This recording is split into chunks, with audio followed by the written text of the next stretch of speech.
because they do not like those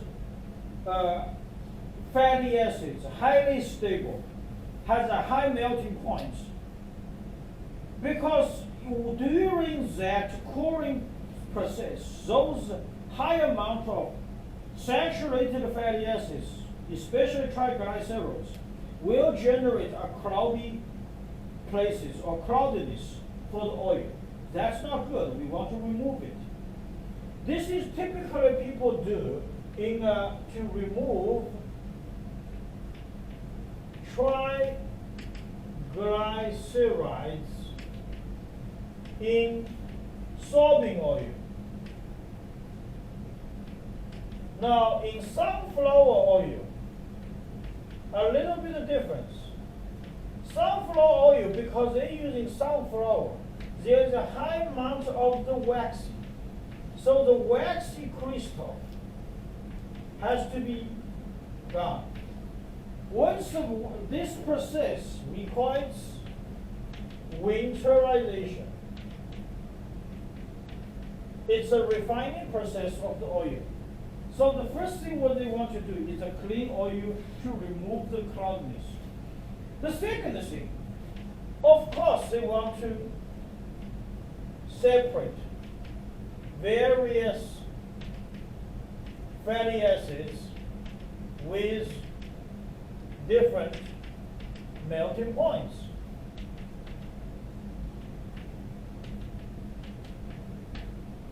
Last one, they want to create a special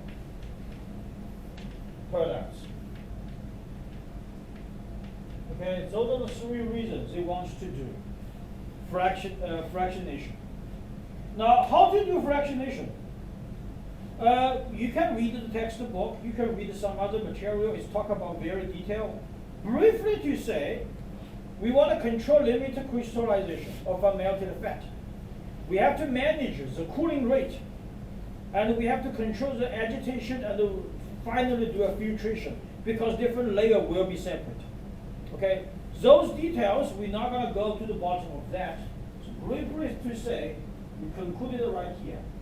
Now, commercially, in the industry, they do a lot for palm oil. Palm oil is palmitic acids dominant there. The palm oil going through fractionation, they will become palm olein and palm stearin, which is more stable fatty acids products, and their melting points is totally different. One is always 21, another one is 51. So can you see these two products? Once you do a fractionation, they become, one is lower fatty acids, lower palmitic acids compared to palm oil. The palm olein and the palm stearin is much higher palmitic acids, and it has a higher, almost like a hot temperature for melting points. This is just give you an example. Palm oil in the industry, they use fractionation, generate the other two products, palm olein and the palm stearin. Okay. Okay, so we finished talk about these, then we go to talk about the last thing, which is the emulsion and the emulsifier. Now, what is emulsion, first of all? We need to know the emulsion, which means it's a very unstable liquid solution. There is could be oil to water or could be water to oil, and they dispensed together, but they never really engaged very well. So we say it's a heterogeneous system, which means one immiscible liquid dispensed in another one in the form of droplets with a diameter over 0.1 micrometer. So you can see, this is a liquid, for example, there's a solution. There are some of the particles there. They homogenized, it's unstable. And these large than 0.1 micrometer. And typically, in the food products, it is a reaction between water and oil. Okay, therefore, you have these two different types Oil in the water. Water is a continuous phase. Oil is dispenser phase. Water in oil. Oil is a continuous phase. Water is a dispenser phase.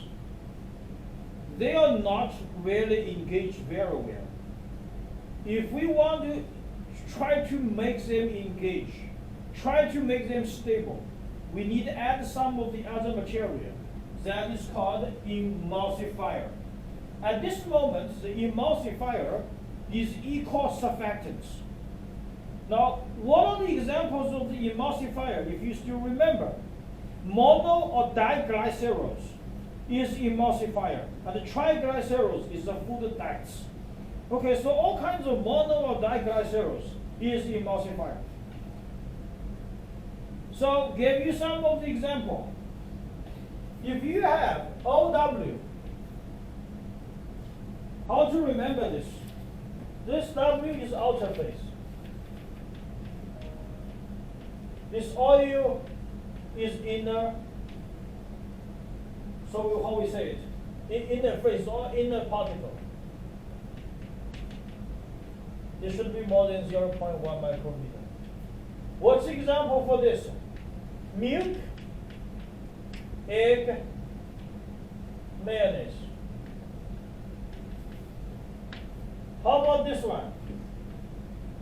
This is outer phase. Water is inner. What is this example? Butter and margarine.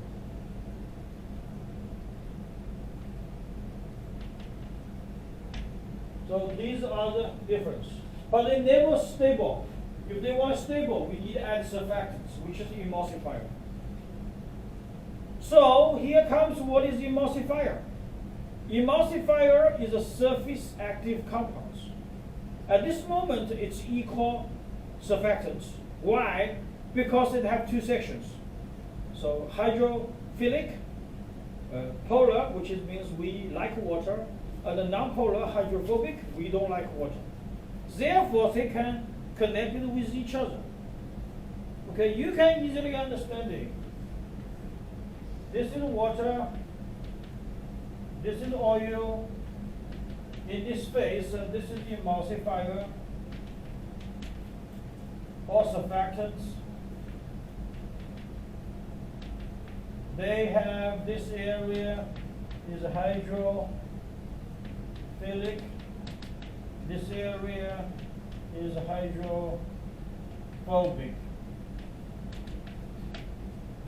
Let's say lipopolysaccharides or lipids is one of the examples.